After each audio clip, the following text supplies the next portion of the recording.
Okay, this is another great question from Beth. She's so hungry for the Lord and the Word, and she asks all these great questions, and she keeps asking questions. I love it. Bring it on.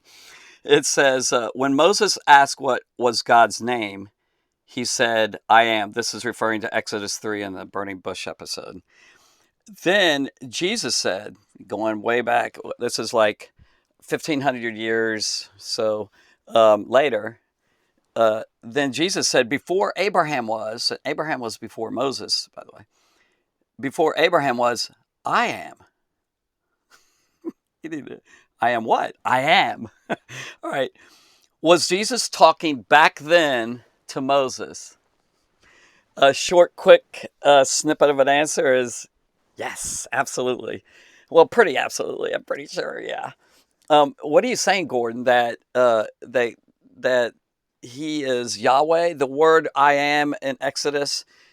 I don't know the Hebrew, but it means he says, "I am that I am what I am," and all. Is it became a name of God. Vowels weren't in the Hebrew, as I understand it, but it was YHWH. Later, I don't know if it's a medieval times. I think it was a German guy who maybe. Sorry if I'm wrong, who decided to, it's not probably a great, the translation is probably error, but Jehovah came from that. I love the name Jehovah. I love Yahweh, but technically speaking, I would say it's Yahweh, but which means, by the way, the self-existent one, the one who is eternal and such. All right. Anyway, just quick thing to try and get to her answer. Yeah, that's remarkable if Jesus said that, and he did. And by the way, I think there's at least four other places. This is the major one, I think, in John 8. It's because he puts his name in a time thing, a time realm, which was what blew their minds. And they're like saying he's equal with God and all that. And they really got mad at this. But that phrase "I am" is used several times. In John 6, when he was in the boat and the storm was happening, he says, the King James says, "It is I, be not afraid." He was walking across water, I believe, in this episode. Pretty amazing.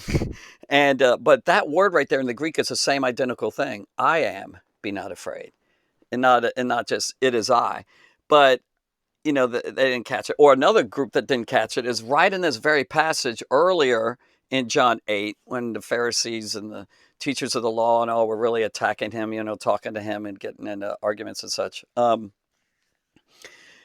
He actually says it there too. He says, "I am." So that's pretty cool. In the first part of John 8. Then in this passage, it's the big one. It's the most popular, it's the most famous phrase when he says, "Before Abraham was, I am," which shows you that he's before time, after time. He's a self-existent "I am," the ever-present, eternal now, which is pretty cool. And that could be another discussion. I don't know that much, but I know some that I'd love to just, talk about that one. All right. Then in another passage, by the way, he said it too. So he's saying, "I am, I am, I am," using that phrase. And they knew what he was saying. I believe that's why they hated him so much. And they couldn't believe that he had the nerve, the audacity to be blasphemous in their estimation of saying that he's relating himself to Yahweh, Jehovah, God. So this is one out of many passages, by the way. That would be a good question if you would like to ask, how do we know that Jesus is God? Because the Trinity and all that can be confusing to people. It's very deep and mysterious, but I've got a pretty good handle on it now over time. And by him, and also just reading and studying and thinking about listening to others, their opinions. But anyway, going back to "I am," he also said in John, oh boy, I think it was 18. Um, anyway, it was when they came to him in Garden of Gethsemane, and he said, "Who are you looking for?" And he said, "I am." They said Jesus, and he says, "I am." That the italicized word, which means it's not in the Greek, is he, I am he. But they all fell backwards. Pretty powerful. I don't know exactly what that means, but that's pretty potent. All right, so was Jesus talking to Moses? Yeah, in my opinion, this, among many other references, can really prove that he is Yahweh, that he was the Jehovah, the Lord, all through the Old Testament, especially in the appearances. Now, I believe in one God in three persons, but God the Father is clearly, and I would agree with anybody who would say this, that God the Father is Jehovah. He's Yahweh. And then Jesus is also Jehovah, Yahweh. How can that be? Well, write it down and I'll, in your comments, and I can see if I can talk about the Trinity. But there's too many references that show that all the way across the Old Testament, and then you compare the New Testament and the Old Testament, like things like Psalm 102 is just one passage. You read through that, and especially I think later on in the Psalm, the Hebrews writer references that this Yahweh is the one who's going to take the garment. I mean, the sky, and roll it up a scroll, the creation. He's going to wrap it up as as his mantle, and he's gonna live forever. But the universe is not; it's going to end.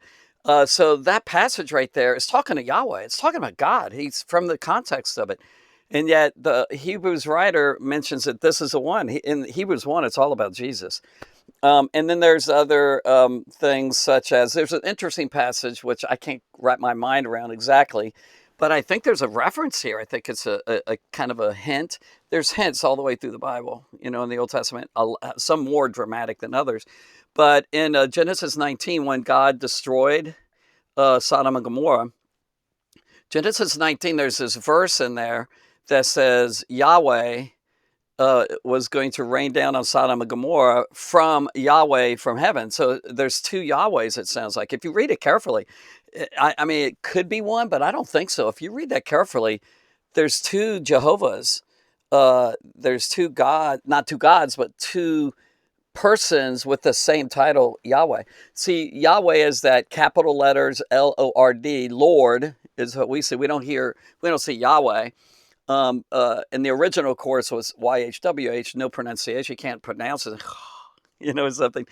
That is used approximately like 6,000 times, through the Old Testament. It's the most popular name all the way through the Old Testament. The Lord, the Lord, the Lord, the Lord your God, da da da da da, over and over. Not always is Lord Jehovah, Yahweh. It's sometimes translated as Adonai. That's the Greek word, or the Hebrew word. Anyway. So my point is, if you take that and bring it to the New Testament, it shows a lot of the same stuff. I mean, it's like Jesus is the one that he's talking to. For example, the passage, I'll give you another one. There's a lot of them. Isaiah 40, that great, the voice crying in the wilderness. There will be a voice crying in the wilderness, talking about John the Baptist coming, and that he will make the way for the Lord. He prepares the way for the Lord, Yahweh. Who did he make prepare the way for? Jesus. He's Yahweh. I mean, there's a lot of things like that. I'm sorry, but there is. There's things like, there's a lot of other things, by the way, and we could go into another session on this teaching. The titles and the offices of God in the Old Testament is definitely the offices of Jesus in the New Testament. The Lord is my shepherd; I shall not want. Psalm 23, 1. I'll give one that's famous and popular. The Lord, that's Yahweh, Jehovah, is the Lord of my shepherd. Jesus said, "I am the good shepherd." For him to say that is audacious if he isn't God. There's no way. I mean, he could say, "I'm under shepherd, I'm under God, following him, a prophet, etc." No, he says, "I am the good shepherd." And the Hebrews writer, in another passage in Hebrews 13, it says he's the great shepherd. And then also he's the good shepherd, great shepherd, and chief shepherd. Peter said it in 1 Peter chapter 5. He says he's the chief shepherd. That, as well as all the other titles of who he is. There's too many things. And for Jesus to say, "I am the resurrection and life," I am I am that. And then, here's one more. I'll end with this, try and keep it short. In Joel, it says, whoever calls on the name of the Lord shall be delivered, is what it says in the King James. And then the name of the what? Lord, Jehovah. And in Acts 2 and Acts 10, it says whoever calls on the name of the Lord. It's talking about Jesus in those passages. And if you're not sure about that, then simply go to Acts 4, verse 12. And the verse 11 talks about Jesus. That's a context. Verse 12 says, "Neither is there salvation in any other, for there is no other name given among men under heaven whereby we must be saved. That's talking about Jehovah. And who is it? Jesus. The name Jesus means the Lord saves. Yahweh saves. I think that's enough, but yeah, that's a good question. And I think pretty clear that Jesus is Jehovah, as well as the Father is Jehovah. They both have the same names. Don't let that be confusing. It's true though. All right, God bless you. Good question. Keep them coming. If you have any questions, please put them in the comments. All right, bye.